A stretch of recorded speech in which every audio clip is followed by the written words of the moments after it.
The words hung in the air-conditioned silence of the conference room, sterile and absolute. My name is Arthur Peck. I'm 54 years old, and for the last 22 years, I have been the cornerstone of strategic acquisitions for Ethelred Industries. When the new vice president, a woman named Chloe Voss, spoke those three words in front of my entire team, the world didn't tilt. It simply hardened. I just nodded, keeping my weathered hands perfectly steady on the polished mahogany of the conference table. The faint scar on my right knuckle, a souvenir from a long-ago warehouse inspection, seemed to whiten against my skin. "I hope the Meridian Group integration goes smoothly on Friday," I said, my voice a low, calm rumble in the cavernous room. The silence that followed was profound. My team, people I'd recruited from top-tier universities, mentored through late-night negotiations, watched blossom from anxious interns into confident VPs, stared at their own hands, at the grain of the wood, anywhere but at me or Chloe. The air was thick with a shared, unspoken disbelief. Chloe's eyes, the color of chilled aquamarine, narrowed. She was 35, Harvard MBA, plucked from a high-flying management consultancy, and dropped into our world 3 months ago to streamline and optimize. She'd never brokered a deal in her life, never sat across a table from a furious CEO whose family business was on the line, never understood that acquisition was more art than science. I just nodded, keeping my weathered hands perfectly steady on the polished mahogany of the conference table. The faint scar on my right knuckle, a souvenir from a long-ago warehouse inspection, seemed to whiten against my skin. "I hope the Meridian Group integration goes smoothly on Friday," I said, my voice a low, calm rumble in the cavernous room. The silence that followed was profound. My team, people I'd recruited from top-tier universities, mentored through late-night negotiations, watched blossom from anxious interns into confident VPs, stared at their own hands, at the grain of the wood, anywhere but at me or Chloe. The air was thick with a shared, unspoken disbelief. Chloe's eyes, the color of chilled aquamarine, narrowed. She was 35. Harvard MBA, plucked from a high-flying management consultancy, and dropped into our world 3 months ago to streamline and optimize. She'd never brokered a deal in her life, never sat across a table from a furious CEO whose family business was on the line, never understood that acquisition was more art than science. "What do you mean?" she asked, her voice sharp, laced with a performative confusion that didn't reach her eyes. I offered a thin, cold smile that didn't touch my own. "You'll figure it out." I pushed my chair back, the sound echoing like a gunshot in the quiet room, and walked to my office. The journey felt both infinitely long and startlingly short, a final procession down a hallway lined with framed photographs of successful mergers, industry awards, and the signed first dollar from the acquisition that put Ethelred on the map 20 years ago. My office was a testament to my tenure. I started packing 22 years into 2 cardboard boxes. The photo of my wife Eleanor and our son Leo on his graduation day. The world's best dad mug he'd painted for me in 3rd grade, now chipped and faded. The crystal obelisk awarded for the landmark Sterling Corp deal. Each item was a brick in the foundation of my life's work. Chloe followed me, hovering in the doorway like a specter. She shifted her weight, opened her mouth, then closed it, her confidence momentarily fraying. "Arthur, about the Meridian Transition Protocol," she began, her voice losing its earlier edge. "Not my problem anymore," I said, not looking up as I carefully taped the first box shut. The finality in my tone was a door slamming shut. She left without another word. After she was gone, my team filtered in, one by one. They didn't say much. There were quiet, firm handshakes, claps on the shoulder that lingered a second too long, and promises to stay in touch that we all knew would be difficult to keep. Maria, my most senior analyst, a woman with a mind like a steel trap and a heart of gold, lingered the longest. "This is a terrible mistake, Arthur," she whispered, her eyes glistening. "It's corporate strategy, Maria," I told her, but the lie tasted like ash. We both knew the truth. The truth was I'd seen the iceberg for weeks.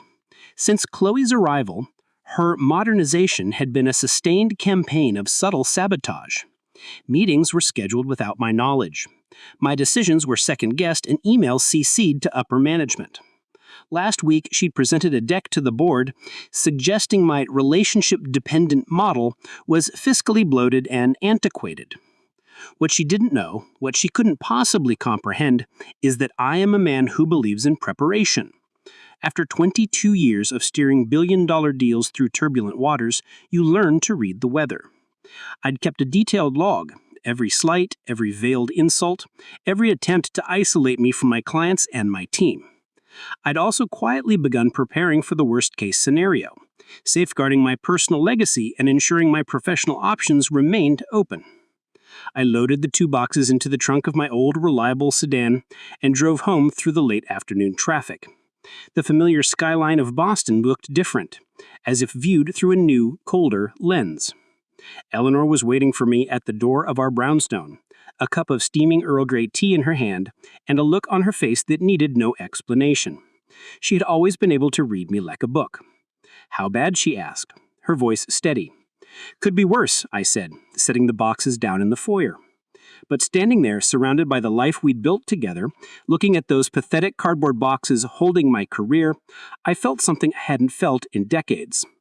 It wasn't anger, or even sadness. It was a cold, sharp, and focused clarity. Chloe Voss had just made a catastrophic error of judgment, and she wouldn't realize the depth of it until Friday morning when the Meridian Group called asking for me.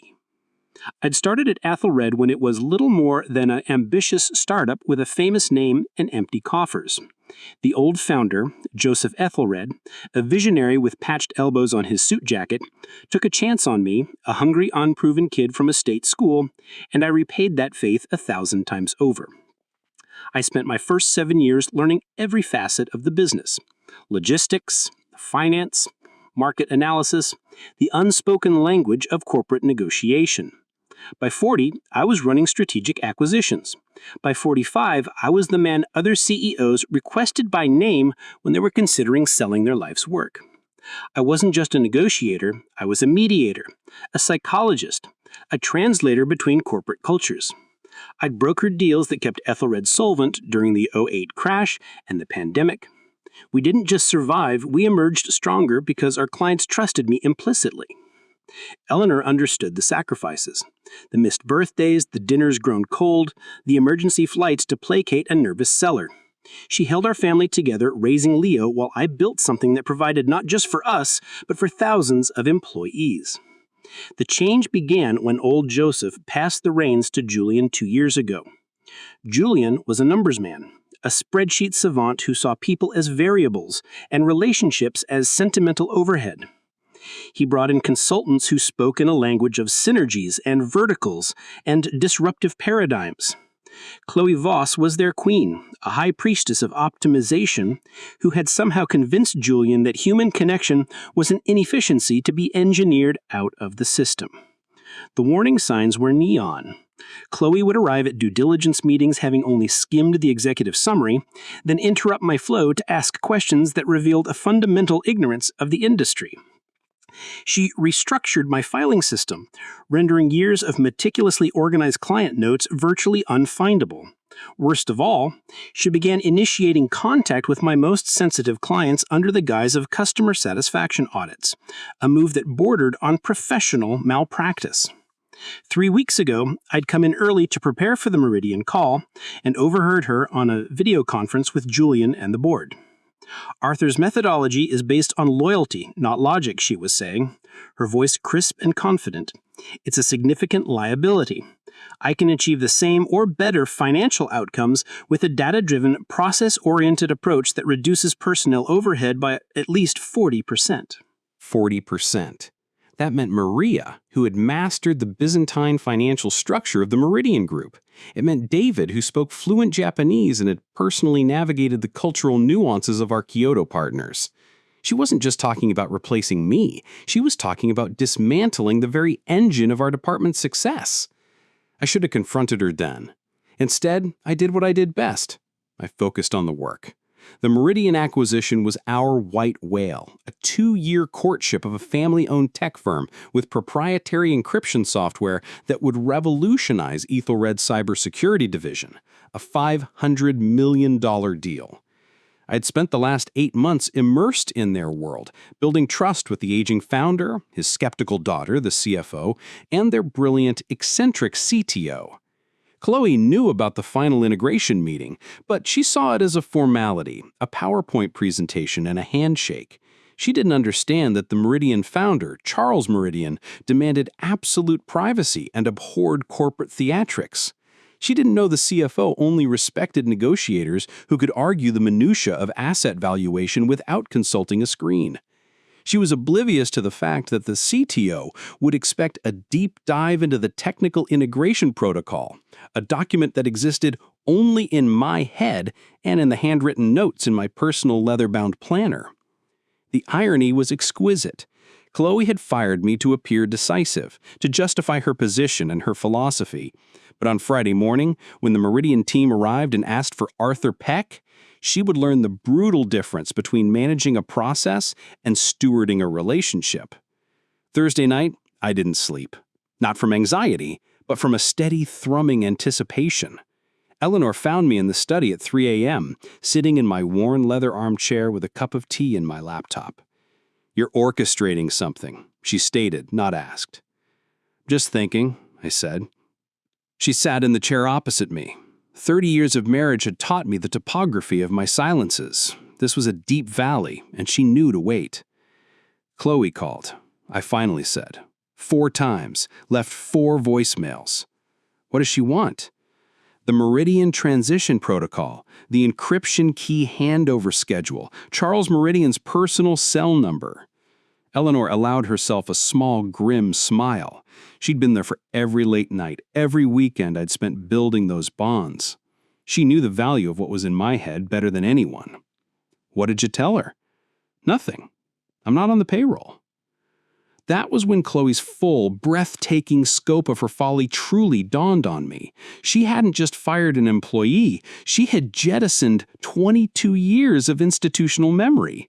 Client quirks, historical deal contexts, handshake agreements, personal vulnerabilities, technical complexities, a fragile ecosystem of knowledge that I had nurtured for decades.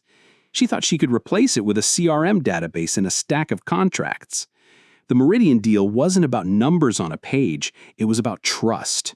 It was about knowing that Charles Meridian would only sign after a private lunch, that his daughter valued directness over flattery, and that their CTO would walk if the technical integration was presented as a collaborative partnership, not a corporate takeover. Close believed she could walk in with a standardized deck and a winning smile and close a $500 million deal. She had no idea she was walking into a room that would be expecting me and the deep, nuanced understanding I represented. I opened my laptop and began drafting my formal resignation letter, the one I should have written the moment Chloe's agenda became clear. Then I stopped, highlighted the entire document, and pressed delete. Why make it easy for her? Instead, I opened my personal email. I reached out to contacts at rival firms, headhunters who had been courting me for years. The responses began to trickle in immediately, then became a flood. By sunrise, I had 5 serious interview requests and 2 preliminary offers. Eleanor found me at 6:30 a.m., showered, shaved, and dressed in a suit. "Going somewhere?" she asked. "The Boston Public Library. Good Wi-Fi, quiet, a dignified place to take calls." She kissed my cheek. "Give them hell, darling." I didn't intend to give anyone hell. I planned to sit quietly and let Chloe summon it all by herself. Friday morning at 9:45 a.m., I was seated at a grand oak table in the Bates Hall reading room, the magnificent barrel-vaulted ceiling soaring above me. My phone vibrated on the table. Chloe Voss. I let it ring. Then again, and again. By 10:15, she'd called 9 times. At 10:28, my phone buzzed with a text from Maria. "Arthur, where are you? The Meridian team is here. Chloe is in a panic. She can't find the integration protocol. They're asking for it." "It's on the server," I typed back, under Meridian, Acquisition, Final Phase. A moment passed. "She says that folder only contains the letter of intent and the signed NDA, nothing else." I sipped my tea. "That's because the protocol was never uploaded. It's in my planner. The brown leather one? The one you took home? The one I took home, I confirmed. Maria's next text was a long time coming. They're asking for you specifically, Arthur. Charles Meridian himself said he was looking forward to discussing the final details with you. He seems unsettled. Wish I could help. At 10:47, my phone rang. The caller ID read Julian Ethelred, the CEO himself. Arthur, we need you to come in now. There's been a miscommunication. His voice was strained, a thin veneer of calm over raw panic. No miscommunication, Julian. I was terminated, effective immediately. Chloe was very clear. Look, we can fix this. Perhaps Chloe was overzealous. We can reinstate you, effective immediately. I'm not an employee, Julian. Then as a consultant, name your rate, whatever it is. I'm not available. Which was true. I had a video call with the CEO of Titanfall Solutions, AppleRed's most formidable competitor. He'd called me personally after receiving my email. By 11:15, according to Maria's frantic texts, the Meridian team had left. Chloe had managed to keep them for nearly an hour, offering platitudes and generic presentations. When she could not produce the specific, detailed integration timeline they had been promised, Charles Meridian had stood up and declared the discussion premature and led his team out. They would be reassessing their options. Chloe called again at noon. This time, I answered. Arthur, you need to help me. This is deliberate sabotage. This is cause and effect. I will have you charged with corporate espionage, withholding vital company property. What property? I removed personal effects. My planner was purchased with my own money.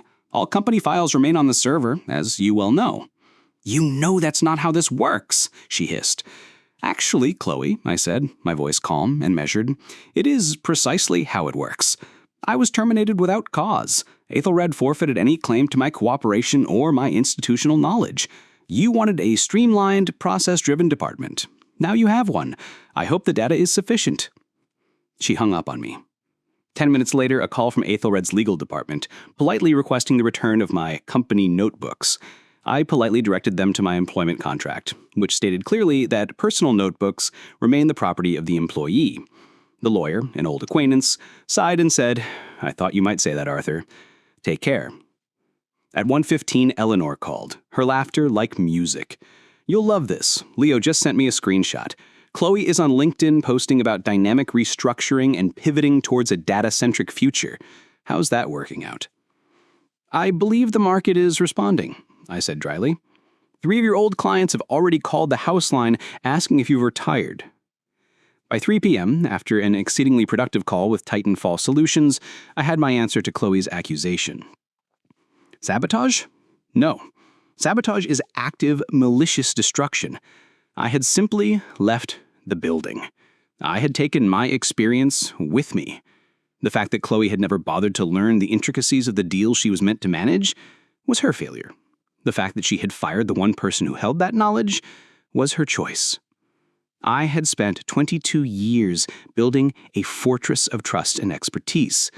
Chloe had spent 22 minutes laying the dynamite at its foundations. Now she was discovering the market value of that foundation. My phone buzzed with another text from Meridian. Meridian's lawyers called. They want to know if you're available for private consultation. They are not happy. I typed back my reply. Tell them I'm not available, but they might find Titanfall Solutions' new cybersecurity division worth a look. Sometimes the most elegant revenge is simply moving your chess piece off the board and allowing your opponent to face the inevitable checkmate alone. Saturday morning brought a deeper, more troubling clarity. It came in the form of a phone call from David, my lead on the Asian partnerships. David, I need to tell you something, he said, his voice uncharacteristically grim. I should have told you weeks ago. I poured a fresh coffee and sat at my kitchen table. I'm listening, David. Chloe has been calling our international partners. Not for check-ins. She was asking pointed questions about contract clauses, payment timelines, termination terms, things she had full access to in the legal drive. The picture, already clear, sharpened into frightening focus. Go on. She asked me to forward her the original email chains from the Kyoto negotiations last year, said it was for an internal compliance review. When I told her it was all archived in the system, she insisted she needed the raw, unlogged correspondence. A cold dread settled in my stomach. Did you send them? No. But, Arthur, I think she was building a case against you, trying to find something, anything, to prove you were operating outside of protocol. It all made sense. The sudden, intense interest in my old-school methods. It wasn't a desire to learn. It was a fishing expedition for a pretext for her removal. The Meridian presentation was to be her crowning moment, proof that she could handle my job, justifying my removal. Instead, it had blown up in her face, exposing her ignorance for the entire board to see. "What's the mood there?" I asked. "Toxic. Julian called an emergency board meeting for Monday. Rumor is they're bringing in a crisis management firm." After David hung up, I sat in the quiet of my kitchen considering the implications.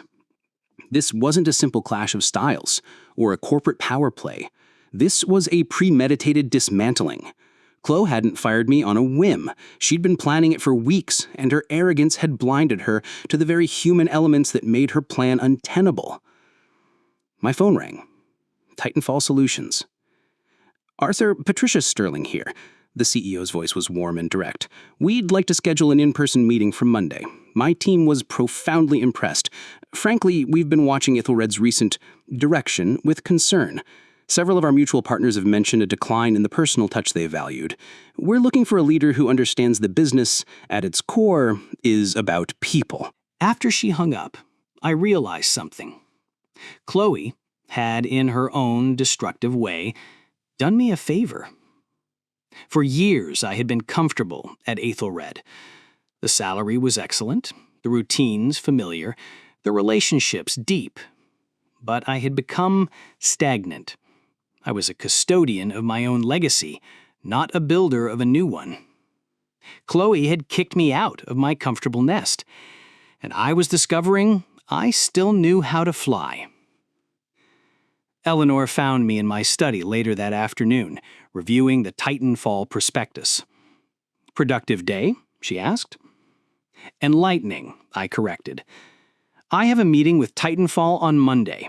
They're offering a 30% increase, a signing bonus that could buy a small island, and full autonomy to build their acquisitions division."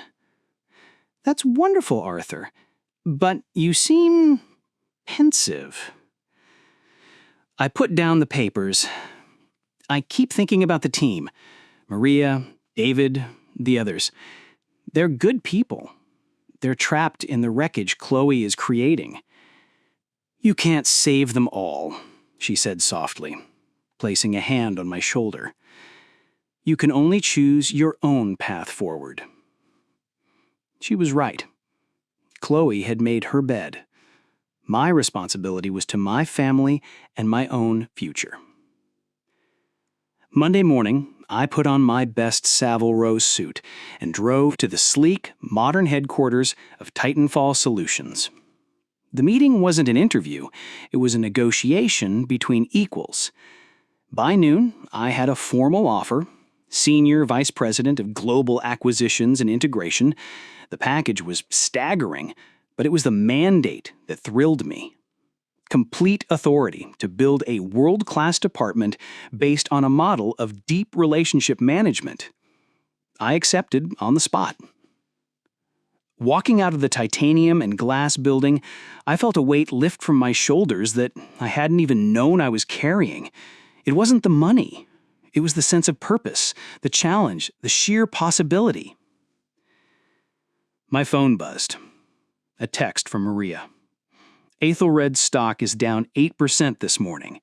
The Meridian news is out." I wasn't surprised. In the world of high-stakes acquisitions, reputation is everything.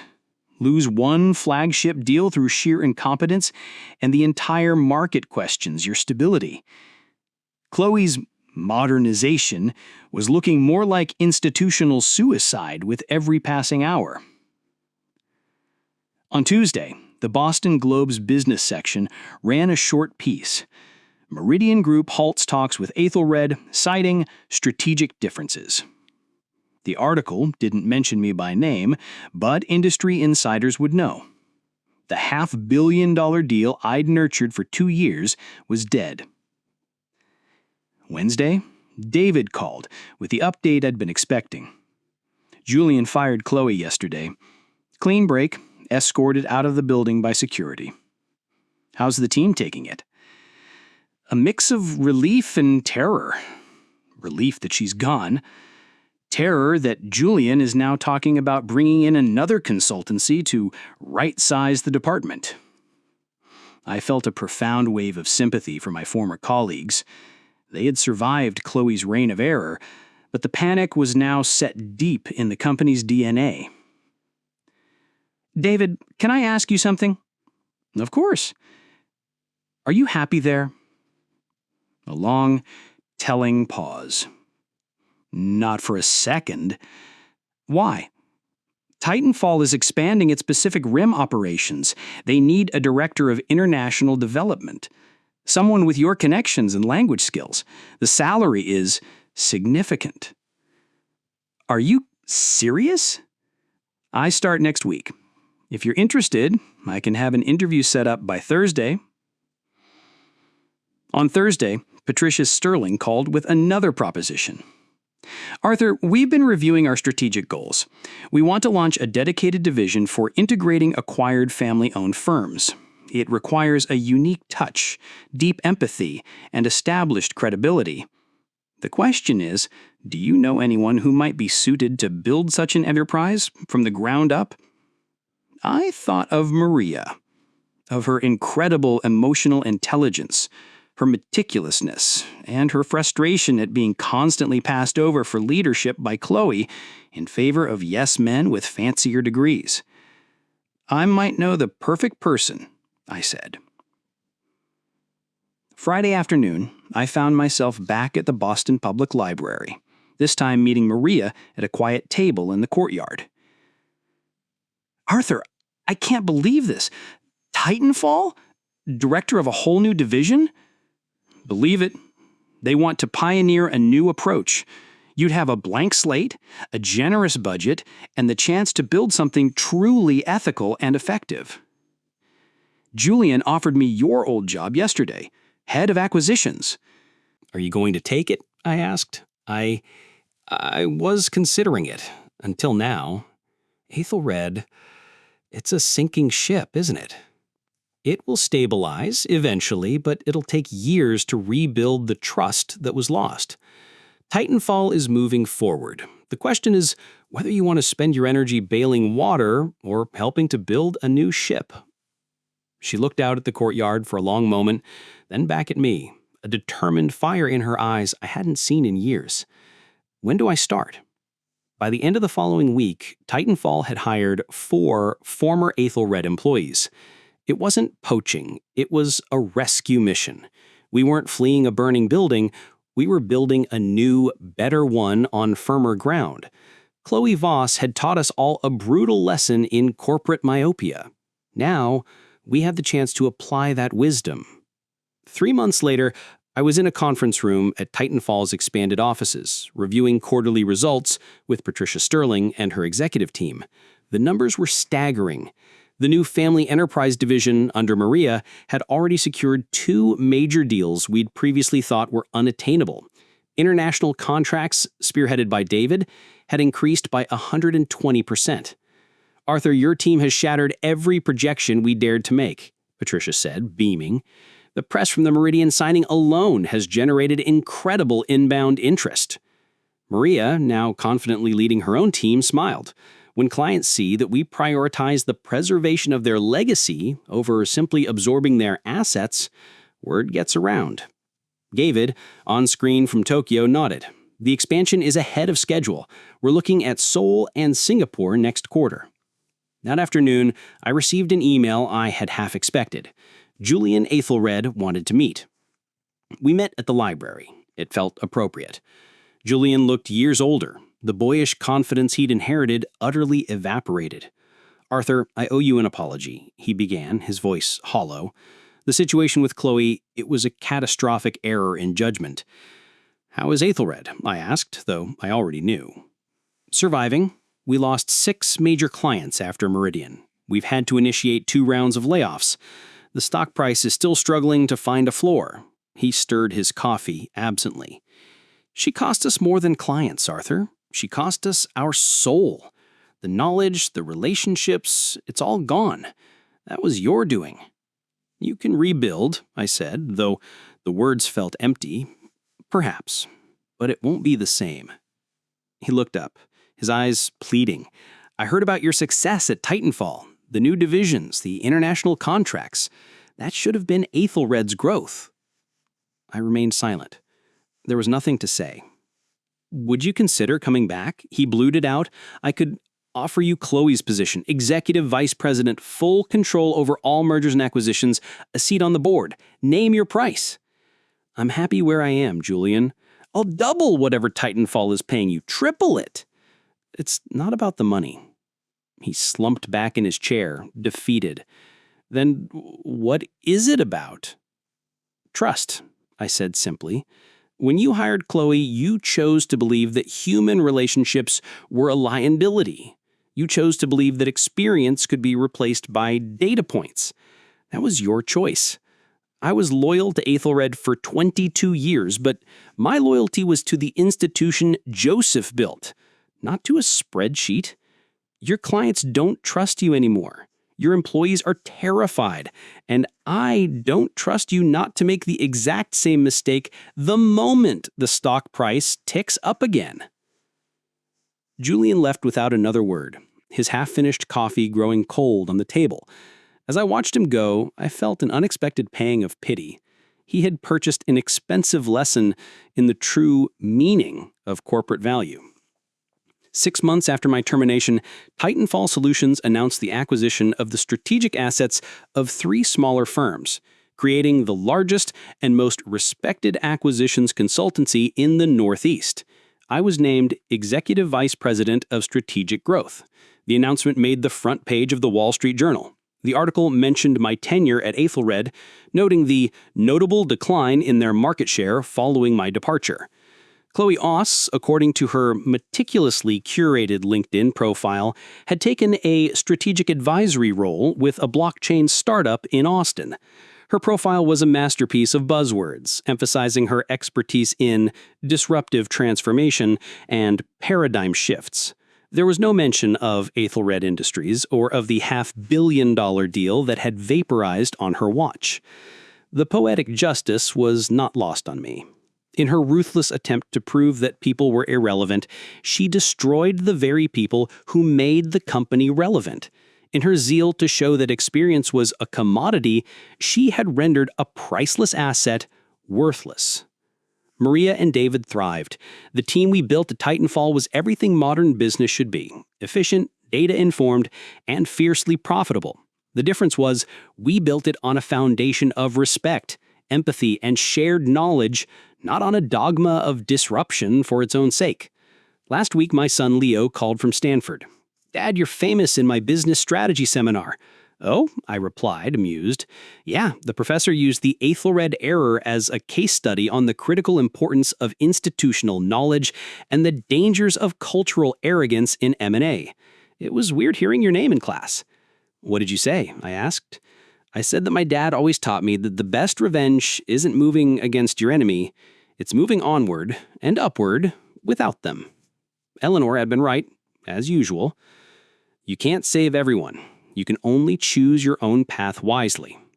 6 months after that, Aethelred's board of directors voted unanimously to remove Julian as CEO. The company was acquired by a private equity firm a year later. Its parts sold off and its famous name retired. Chloe's blockchain startup in Austin collapsed within 10 months. Its failure so complete, it barely made a ripple in the news. The dynamic trick structuring she had championed became a footnote in business textbooks, a classic cautionary tale. Sometimes the most satisfying victories are the ones where you never have to throw a punch. You simply outclass your opponent and then outdistance them, leaving them to drown in the wake of their own incompetence.